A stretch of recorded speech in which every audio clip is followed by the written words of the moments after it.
Pour ce que l'Esprit veut nous donner ce matin, je vous inviterai à tourner dans 1er Chroniques, chapitre 28. Dans le livre des Chroniques, le premier livre des Chroniques, chapitre 28, nous allons lire versets 9 et verset 10.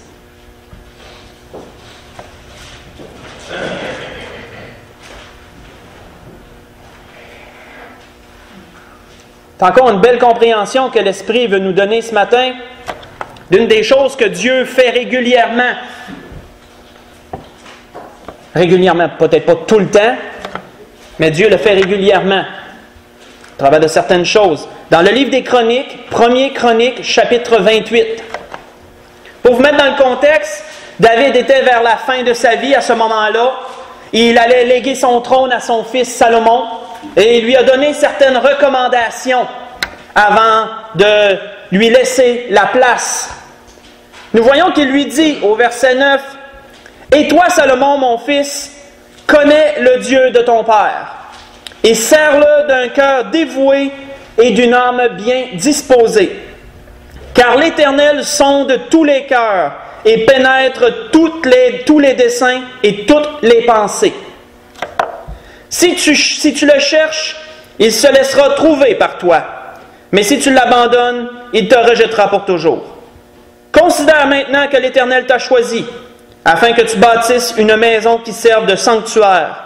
Fortifie-toi et agis. » Nous voyons que dans ce que David a légué à Salomon comme dernière recommandation, nous voyons dans le début du verset 9 deux choses très importantes. Premièrement, connais le Dieu de ton Père. Cherche à connaître ce Dieu qui est avec toi et qui peut te soutenir dans toutes choses. Et aussi, sers-le.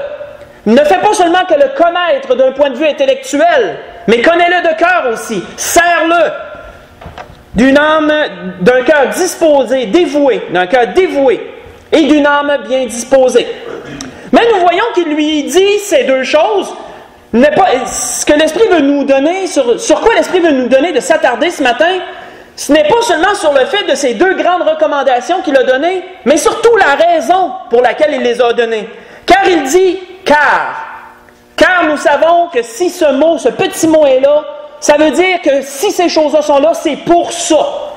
Fais cela car ceci. » Donc il a dit, connais le Dieu de ton Père, sers-le d'un cœur dévoué et d'une âme bien disposée, car l'Éternel sonde tous les cœurs et pénètre tous les desseins et toutes les pensées.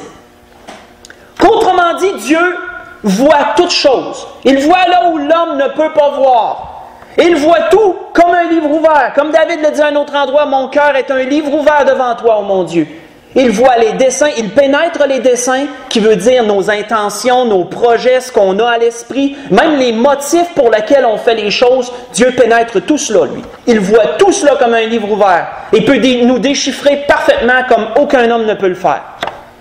Et c'est pour cette raison qu'il disait à son fils Salomon, « Connais le Dieu de ton Père, mais sers-le aussi d'un cœur dévoué et d'une âme bien disposée. » Mais un mot sur lequel l'Esprit veut nous donner de s'attarder ce matin et de bien comprendre, c'est le mot « sonder ».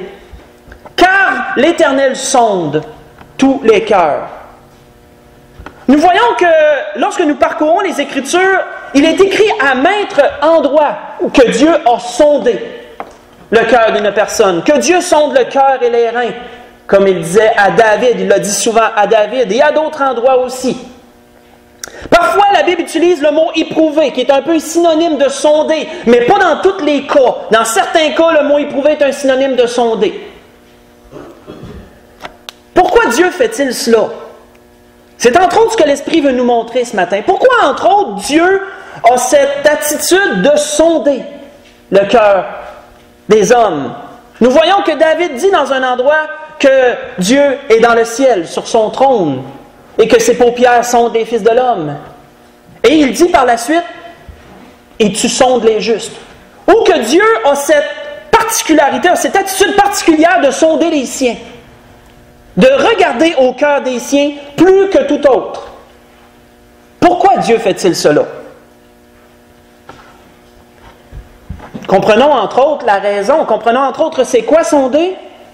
Au travers de notre propre attitude, au travers de notre propre façon de le faire. Nous voyons que Salomon, dans la sagesse que Dieu lui avait donnée, Dans la fin de sa vie, il a écrit un livre, le livre des Ecclésiastes, et il a rapporté ceci, entre autres. Il dit, « Moi, l'Ecclésiaste, j'ai été roi d'Israël à Jérusalem. J'ai appliqué mon cœur à rechercher et à sonder par la sagesse tout ce qui se fait sous les cieux.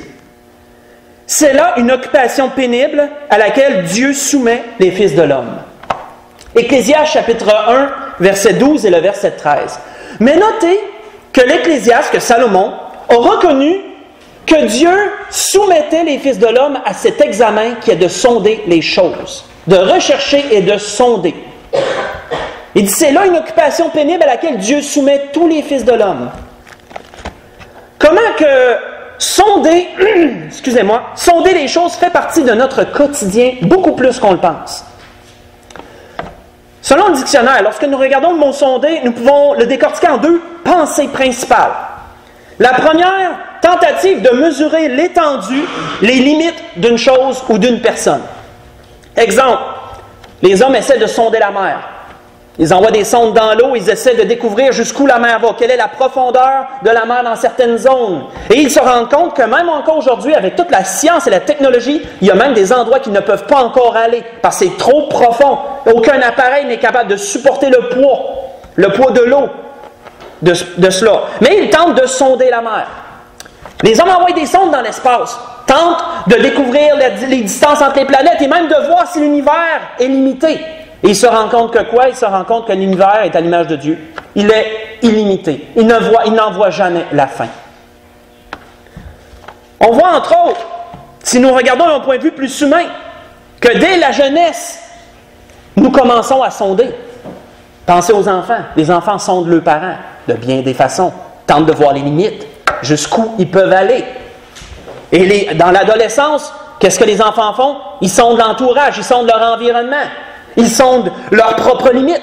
Ils sondent bien des choses. Ils tentent de voir l'espace, l'étendue de leur capacité, jusqu'où ils peuvent aller.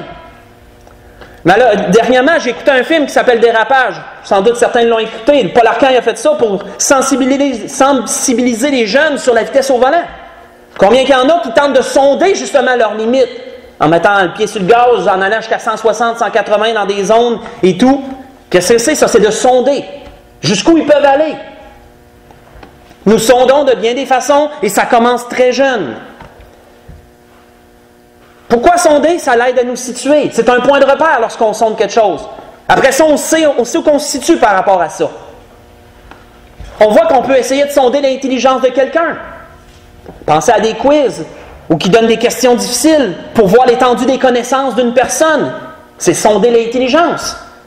On a vu pas tellement longtemps, dans un verset, dans un message précédent que l'Esprit a amené, qu'Ésaïe a dit dans Ésaïe 40, verset 28, pas besoin de tourner, je le dis de mémoire simplement, ou qu'il a dit qu'il est impossible de sonder l'intelligence de Dieu, je le dis dans mes propres mots. Il est impossible d'en connaître les limites, d'en connaître l'étendue. C'est illimité, l'intelligence de Dieu. On en avait parlé de cela. C'est toujours de sonder, d'essayer de voir les limites jusqu'où ça va. Si vous voulez lire pendant la semaine, on peut voir un endroit qui démontre assez bien cela. 2e Chronique, chapitre 9, verset 1 au verset 12. Où une reine du nom de la reine de Séba a entendu parler de Salomon et de toute sa connaissance et de la grandeur de sa sagesse. Et elle a décidé de venir l'éprouver par des énigmes, de venir le sonder, de voir l'étendue de tout ce qu'elle a entendu, voir si c'était vrai. Et tournons là, nous pourrions voir une chose ou deux. Tournons dans 2 Chroniques, chapitre 9. Nous allons simplement lire le verset 2, 5 et 6. Pourrons voir ce qu'elle a constaté. Mais nous voyons qu'elle est allée voir cet homme pour le sonder. Elle a voulu voir l'étendue, les limites de sa connaissance et de tout ce qu'il savait, de tout ce qu'elle avait entendu sur lui. Pas tellement plus loin, 2e Chronique, chapitre 9. Nous allons lire le verset 2 pour commencer. Nous voyons qu'elle s'est rendue auprès de lui, en grande pompe, avec toute une cohorte qui la suivait, beaucoup de richesses et tout. Elle a étalé toute sa richesse, quoi. Comme il était de coutume de faire lorsqu'il y avait une visite d'une personne importante. On voit qu'elle a posé des énigmes à Salomon. Elle lui a dévoilé tout ce qu'elle avait dans le cœur. Et il nous est dit au verset 2, Salomon répondit à toutes ces questions. Et il n'y eut rien que Salomon ne sache lui expliquer. Elle l'a sondé, elle l'a éprouvé par des énigmes. Il a tout dit. On voit qu'au verset 5, il est dit, hors d'elle, elle dit au roi, c'était donc vrai tout ce que j'ai appris dans mon pays au sujet de ta position et de ta sagesse. Je ne croyais pas ce qu'on en disait avant d'être venu et d'avoir vu de mes yeux. Et voici, on ne m'a pas raconté la moitié de la grandeur de ta sagesse. Tu surpasses ce que la renommée m'a fait connaître. Nous allons arrêter là. Pourquoi a-t-elle sondé? Pour en connaître les limites, pour en connaître l'étendue.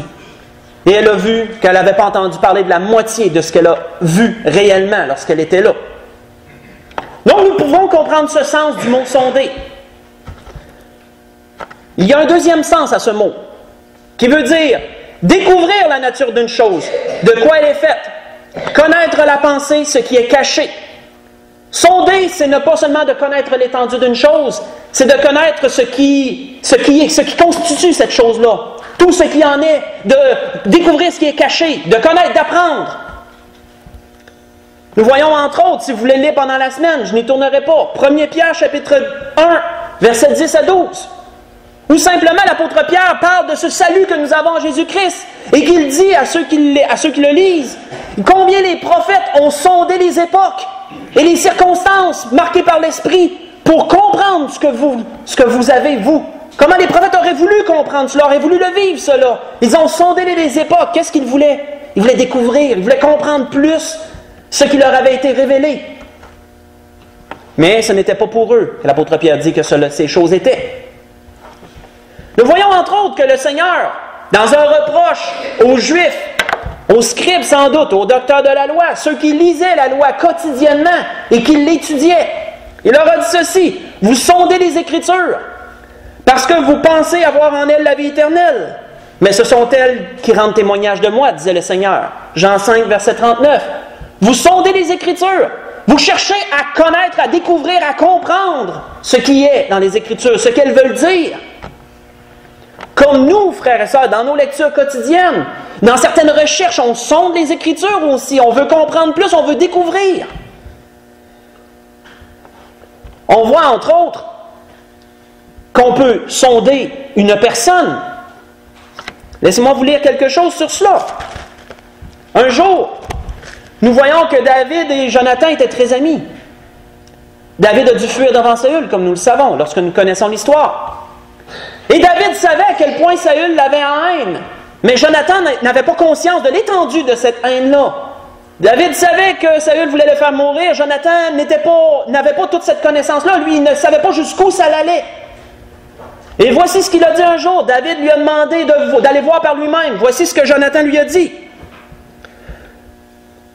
Jonathan dit à David, « Je prends à témoin l'Éternel, le Dieu d'Israël. Je sonderai mon père, demain ou après-demain. Et dans le cas où il serait bien disposé pour David, si je n'envoie vers toi personne pour t'en informer, que l'Éternel traite Jonathan dans toute sa rigueur. » Je vous ai lu 1 Samuel, chapitre 20, verset 12, et une partie du verset 13. Mais qu'est-ce qu'il a dit? Demain ou après-demain, je vais sonder mon père. Qu'est-ce que ça veut dire? Chercher à connaître la pensée de son père. Comprendre, découvrir ce qu'il y a là-dedans. Ce que son père pensait réellement. Et nous voyons que dans ce fameux souper, je vais simplement abréger les choses, où un moment donné, Saül a dit à Jonathan, « Ok David, pourquoi sa place est vide? Pourquoi il n'est pas là? » Et Jonathan lui a raconté l'histoire que David lui avait dit. Il dit que je suis allé voir mes pères pour un sacrifice et tout. Et là, Saül s'est enflammé de colère. Puis Jonathan, il a sondé. Il a dit, qu'a-t-il fait? Pourquoi mérite-t-il la mort? Puis là, on voit Saül, il a pointé sa lance vers son fils. Là, Jonathan a compris. OK. Il a sondé. Il a cherché à découvrir ce qui était dans la pensée, à la connaître. Nous voyons entre autres, frères et sœurs, que la parole nous enseigne de sonder. Qu'est-ce qui est écrit dans 1 Jean chapitre 4? Je n'y tournerai pas. Verset 1. Éprouvez les esprits pour voir s'ils sont de Dieu. Sondez les esprits. Ça veut dire quoi? Quelqu'un qui vient vers toi, qui te dit connaître le Seigneur. Tu vas poser des questions. Tu vas essayer de cerner un peu à qui tu parles. Est-ce que c'est une personne qui est convertie, qui est ancrée dans le Seigneur? C'est-tu quelqu'un qui simplement le professe des lèvres? C'est-tu quelqu'un qui pense être sauvé, qui ne l'est pas. Toutes ces choses, qu'est-ce que vous allez faire lorsque vous parlez à un chrétien? Vous le sondez. Vous allez chercher à connaître la pensée. Pas d'une façon mesquine et méchante, simplement pour vous faire une idée de à qui vous parlez. Sonder, nous le faisons bien souvent de bien des façons. Mais qu'est-ce que David avait compris, lui, lorsque nous regardons tout cela? Nous avons vu deux définitions de sonder. Premièrement, essayer de connaître les limites, l'étendue d'une chose. Ensuite, essayer de découvrir ce qui s'y cache, qu'est-ce qu'il y a là-dedans. Le mot sonder s'applique dans ces deux sens. Mais qu'est-ce que David avait compris à propos de Dieu dans tout cela? Tournons dans le psaume 139. Dans le psaume 139, nous allons lire du verset 1 au verset 4.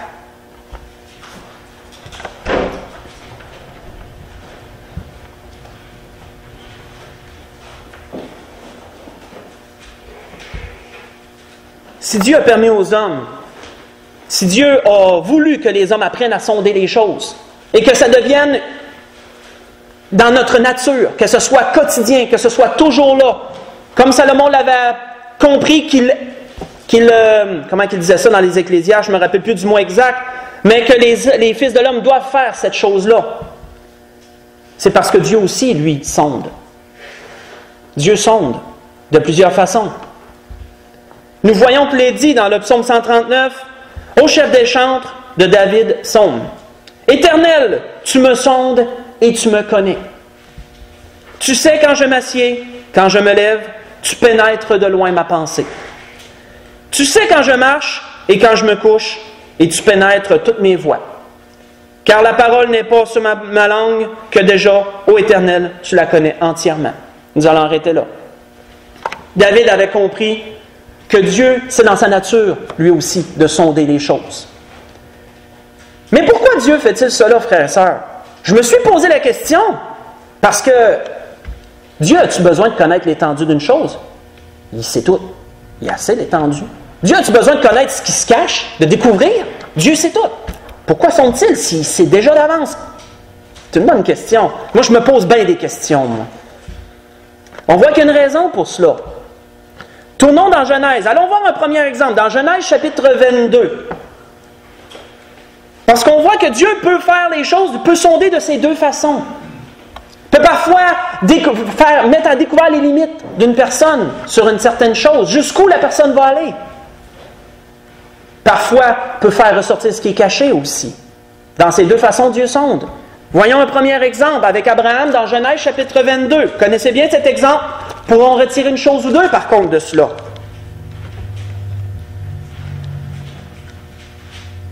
Nous voyons dans Genèse chapitre 22, dès le verset 1, « Après ces choses, Dieu mit Abraham à l'épreuve et dit, « Abraham, il répondit, me voici. » Dieu dit, « Prends ton fils, ton unique, celui que tu aimes, Isaac, va-t'en au pays de Morija, et là, offre-le en holocauste sur une des montagnes que je te dirai. » Qu'est-ce que Dieu a fait?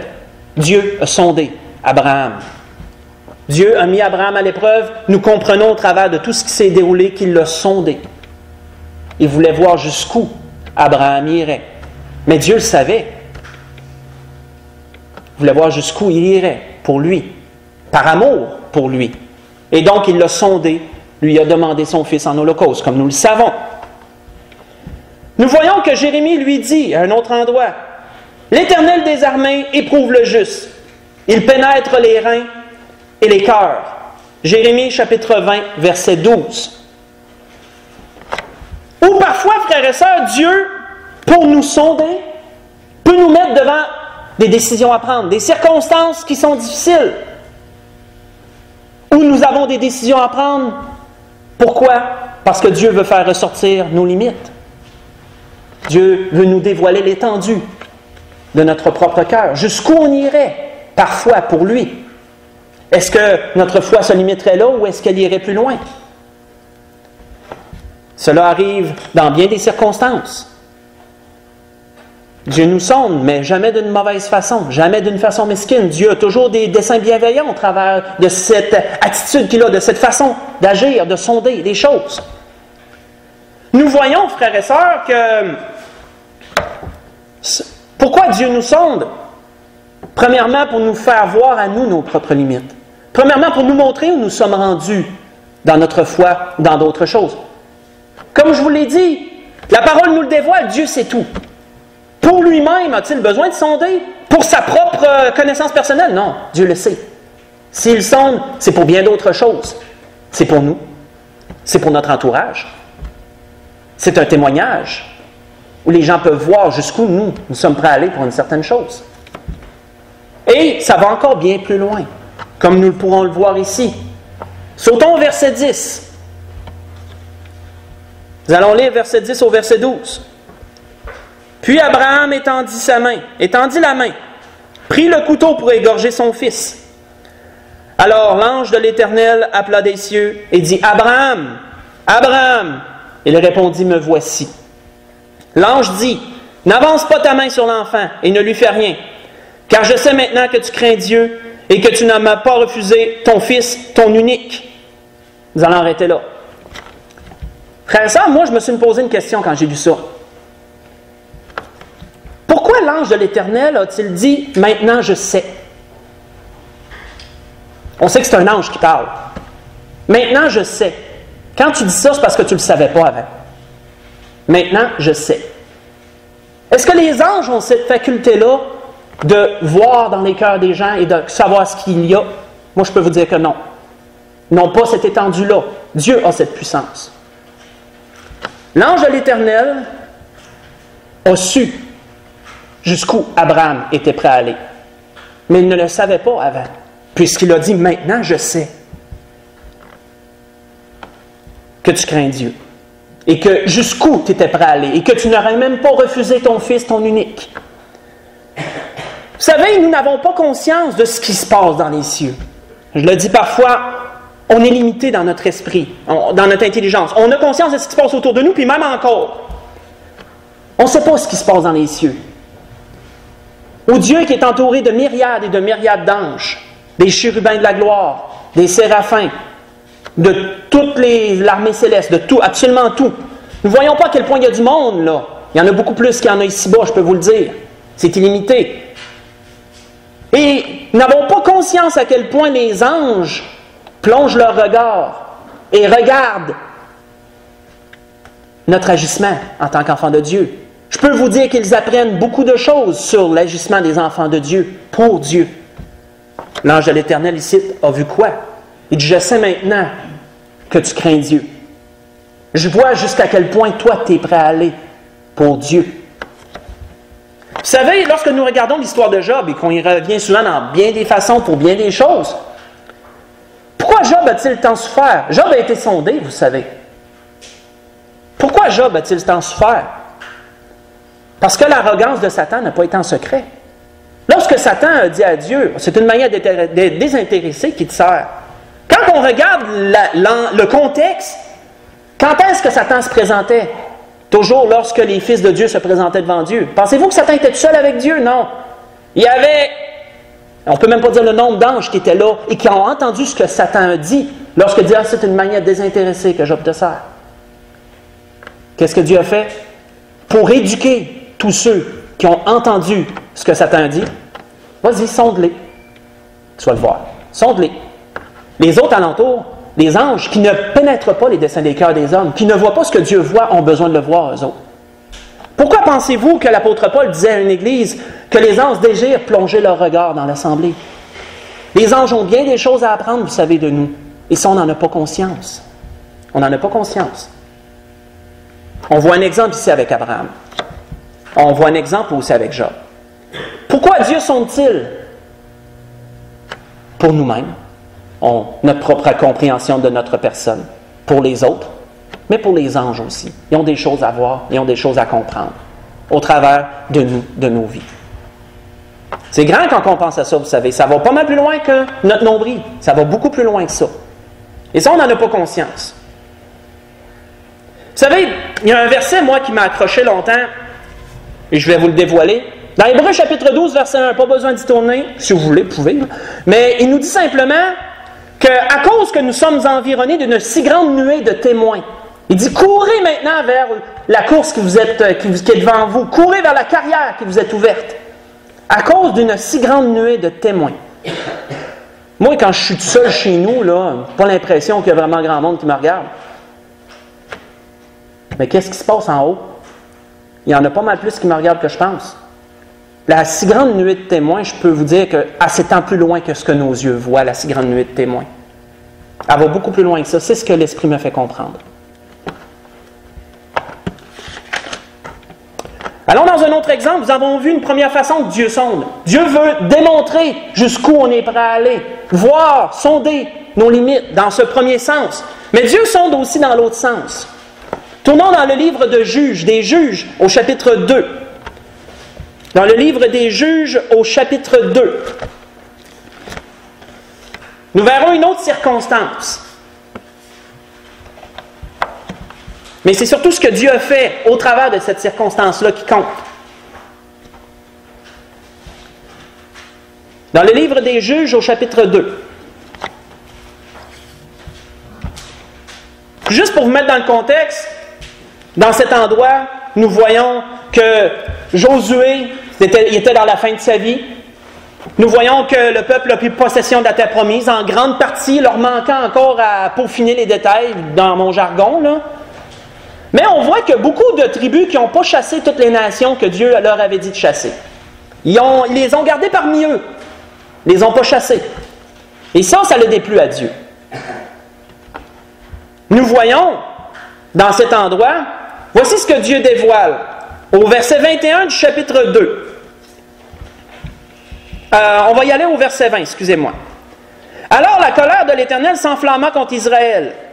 Et il dit, puisque cette nation a transgressé mon alliance que j'avais prescrite à ses pères, et puisqu'il n'a pas obéi à ma voix, je ne chasserai plus devant eux aucune des nations que Josué laissa quand il mourut. Autant que Josué est mort, les nations n'avaient pas toutes été chassées. Les tribus avaient désobéi, et ils avaient laissé certaines nations que Dieu voulait qu'ils chassent. Il les avait laissées au milieu d'eux, laissées vivre paisiblement au milieu d'eux. Je ne chasserai plus devant eux aucune des nations que Josué laissa quand il mourut. C'est ainsi que je mettrai par elles Israël à l'épreuve, pour savoir s'ils prendront garde ou non à suivre la voie de l'Éternel, comme leurs pères y ont pris garde. Et l'Éternel laissa en repos ces nations qu'il n'avait pas livrées entre les mains de Josué, et il ne se hâta pas de les chasser. Qu'est-ce que l'Éternel a fait? Il a sondé Israël. Il dit, je vais les mettre à l'épreuve, je vais les sonder, et je verrai s'ils vont suivre ma voie ou non. Mais pourtant, Dieu sait tout. Dieu le savait. Il avait déjà, lorsque nous lisons les écrits qu'il a donnés à Moïse, même dans le Deutéronome, même dans l'Exode, il avait déjà prédit d'avance que le peuple allait se détourner de ses voies. Pourquoi avait-il besoin de le sonder, de les sonder maintenant? Il savait déjà ce qui allait arriver. Nous voyons au verset 4 du chapitre 3, juste un petit peu plus bas, chapitre 3, verset 4. Ces nations servirent à mettre Israël à l'épreuve, afin que l'Éternel sache s'ils obéiraient au commandement qu'il avait prescrit à leur père par Moïse. Que Dieu sache qui a vraiment besoin de savoir. Tous ceux qui entourent Dieu, premièrement. Nous aussi, ceux qui étaient là à ce moment-là. Vous savez, Dieu est décrit comme un juste juge. Dieu pourrait-il condamner quelqu'un pour une action quelconque s'il ne l'a pas encore faite? Lui pourrait, parce qu'il sait. Mais la personne, elle ne l'a pas fait. Elle pourrait dire, ben là, je ne l'ai pas fait encore. Qu'est-ce que Dieu fait? Dieu sonde pour faire ressortir ce qui est en dedans. Et que la personne fasse ce que lui avait déjà vu d'avance. Et qu'ainsi, là, Dieu est un juste juge. La personne, elle l'a fait. Elle a eu sa chance de voir ces choses-là. Dieu pourrait juger sans qu'on le fasse, mais il serait injuste dans un sens. On ne l'a pas fait encore. Vous savez, Dieu n'est pas mesquin dans sa façon d'agir. Dieu ne fait pas ça par méchanceté, ou comme Satan désire le faire pour écraser, pour détruire. Dieu a des raisons bienveillantes dans ce qu'il fait. Dieu nous laisse une chance de nous voir, de nous découvrir nous-mêmes. Dieu nous sonde, démontrant nos limites. Dieu nous sonde aussi pour faire ressortir ce qui est en dedans. Et pour que nous puissions voir notre propre nature, que nous puissions voir où nous sommes rendus dans nos voies, dans notre agissement. On voit que Jérémie avait compris cela. Et voici ce qu'il a dit à propos de cela.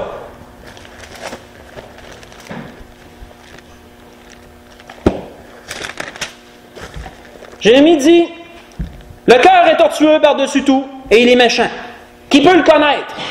Moi, l'Éternel, j'éprouve les cœurs, je sonde les reins, pour rendre à chacun selon ses voies, selon le fruit de ses œuvres. » Si Dieu nous dit que nous allons moissonner ce que nous avons semé, Dieu va nous laisser la chance de le semer, justement. Mais, encore là, ce n'est pas méchamment que Dieu fait ces choses. Nous voyons que David disait, lui, « Je sais, ô mon Dieu, que tu sondes le cœur et que tu aimes la droiture. » 1er Chronique, chapitre 29, verset 17. Alors, si Dieu fait ces choses, c'est pour que nous puissions nous sanctifier, frères et sœurs. Si Dieu fait ressortir, si Dieu permet une situation difficile, comme nous voyons avec le peuple, là, Dieu savait que ces peuples-là allaient être pour eux une occasion de chute. Dieu savait que ces peuples-là seraient une épine dans leurs pieds ou dans leur côté. Je ne me souviens plus comment il le dit exactement, mais ils seraient une épine pour eux. Dieu savait que ces peuples-là seraient quelque chose qui les ferait tomber. Et Dieu a permis qu'ils restent là. Pourquoi? Dieu s'en est servi pour les sonder, pour faire ressortir ce qui était vraiment dans leur cœur. Pourquoi Dieu permet parfois qu'on vive des circonstances difficiles et qu'on prie, mais que Dieu nous laisse pour un certain temps dans ces choses-là? Dieu veut nous sonder, Dieu sonde notre cœur. Pourquoi le fait-il? Pour nous faire voir notre propre nature, ce qui se tapit dans le cœur, ce que nous ne voyons pas dans notre propre cœur. Dieu le met à la surface. Pourquoi? Pour que nous puissions nous sanctifier, que nous puissions nous grandir et nous améliorer dans ces voies, que nous reconnaissions certaines choses de nous et que par cette connaissance de notre propre personne, nous pouvons nous sanctifier davantage pour lui. Nous voyons que si David, lorsque nous pensons à l'introduction du message, ce qu'il a laissé comme dernière chose à Salomon, qu'il a dit « Connais Dieu », sers-le d'un cœur dévoué. Comment pouvons-nous avoir un cœur dévoué et une âme bien disposée? C'est parce que Dieu nous sonde qu'on a ça. C'est un principe que Dieu a, c'est une façon que Dieu a d'agir parce que c'est nécessaire. D'être sondé, c'est nécessaire. Ce n'est pas quelque chose que Dieu fait pour le plaisir, c'est nécessaire que nous le soyons. C'est ainsi que nous pouvons avoir un cœur dévoué, une âme bien disposée pour lui. Sinon, on ne pourrait pas si on ne serait pas sondé, parce qu'on ne sait pas ce qui se cache. Dieu, lui, le sait. Et ça l'amenait David à faire quoi, ça? Je vous ai dit de tourner dans le psaume 139. Tantôt, j'aurais dû vous dire de garder cette place, parce que nous allons y retourner pour autre chose. Je suis désolé de ne pas vous l'avoir dit. Retournons dans le psaume 139. Autre chose à aller puiser dans ce grand psaume, un très beau psaume. Mais allons cette fois-ci au verset 23 du psaume 139.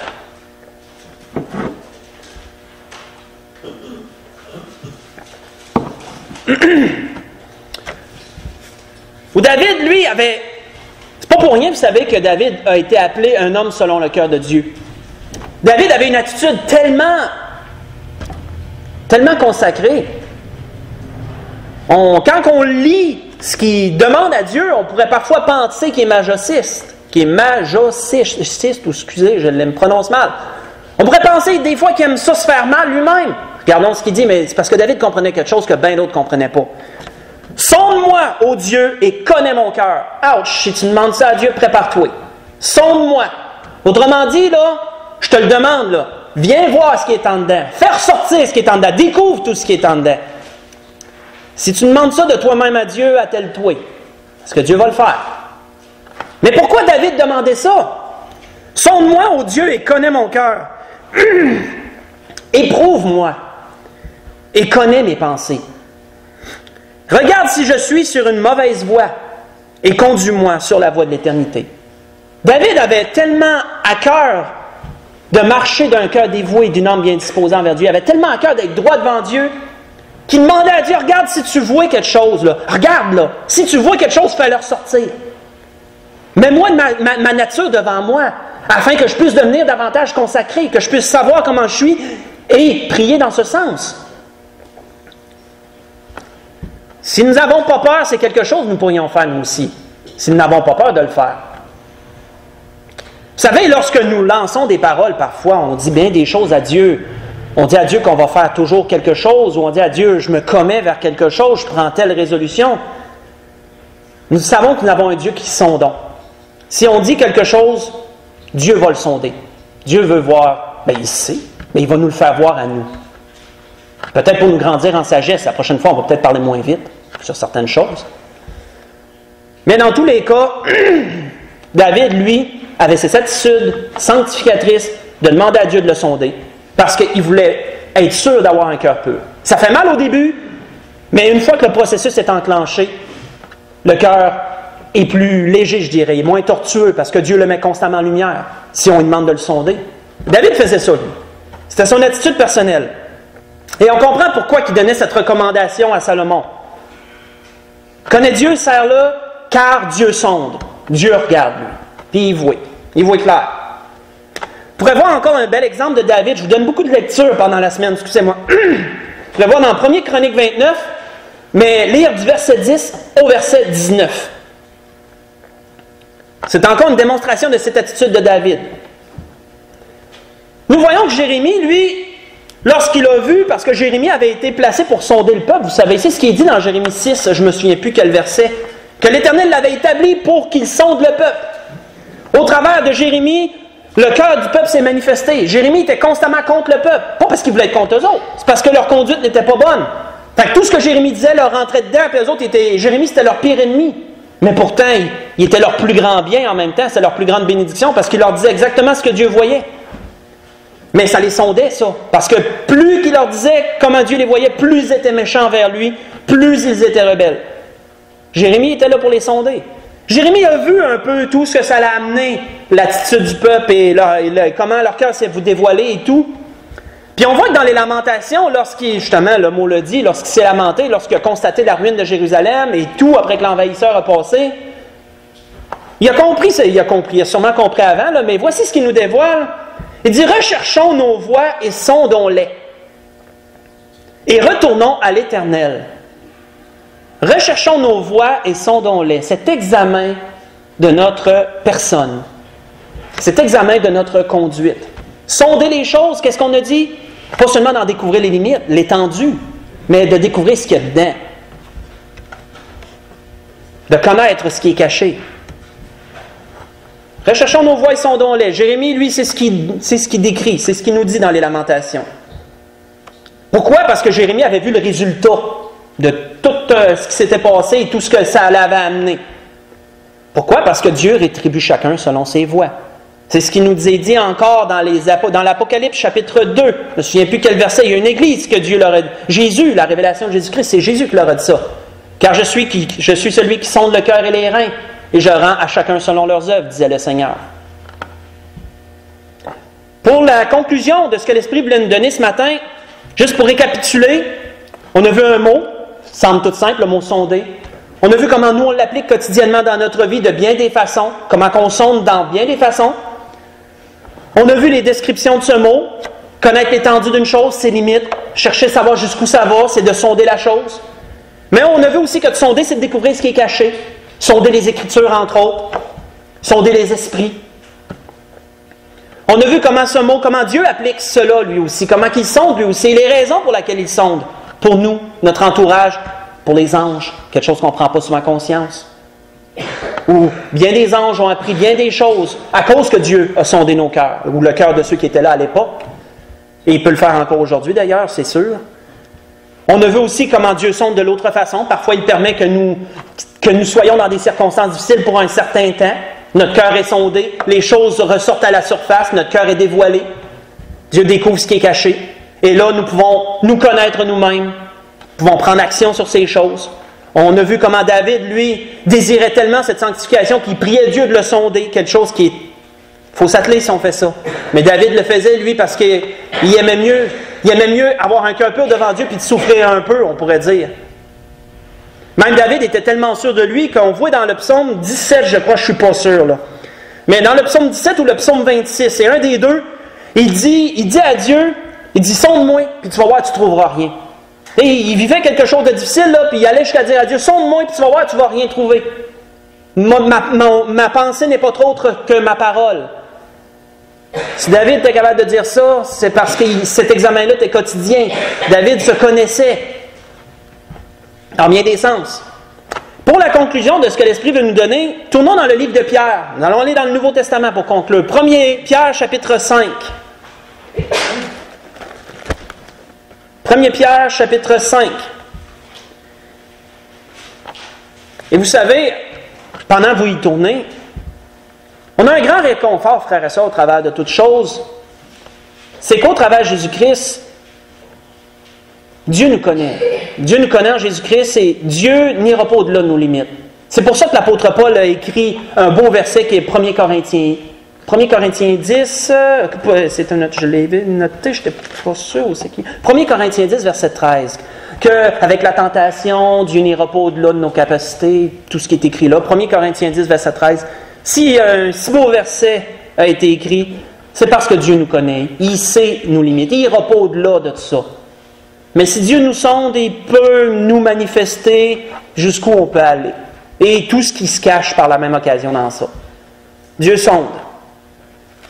On voit que l'apôtre Pierre, lui, pour conclure, 1 Pierre 5, nous allons lire à partir du verset 10, où il disait « Le Dieu de toute grâce, qui vous a appelé en Jésus-Christ à sa gloire éternelle, après que vous aurez souffert un peu de temps, parce que lorsqu'on est sondé, parfois on souffre, parfois c'est des choses difficiles, après que vous aurez souffert un peu de temps, vous perfectionnera lui-même, vous affermira, vous fortifiera, vous rendra inébranlable. À lui soit la gloire, soit la puissance au siècle des siècles. Amen. » Si Dieu a cela en vue, frères et sœurs, c'est pour notre propre bien. C'est parce que c'est nécessaire d'être sondé par Dieu. C'est nécessaire de voir ce que Dieu lui-même voit. Et Dieu le fait pour bien d'autres choses, comme nous le savons. Mais comprenons qu'il y a une énorme bénédiction à aller chercher au travers de cela. Lorsque nous regardons ceux qui ont été sondés, je conclus là-dessus, là. Lorsque nous regardons ceux qui ont été sondés, lorsque nous regardons Abraham, je n'y tournerai pas, mais pour aller voir Genèse 25, verset 8, Abraham est mort heureux, rassasié de jour, âgé. Il a été béni. Dieu l'a sondé et Dieu l'a trouvé juste. Et il a reçu de grandes bénédictions au travers de tout cela.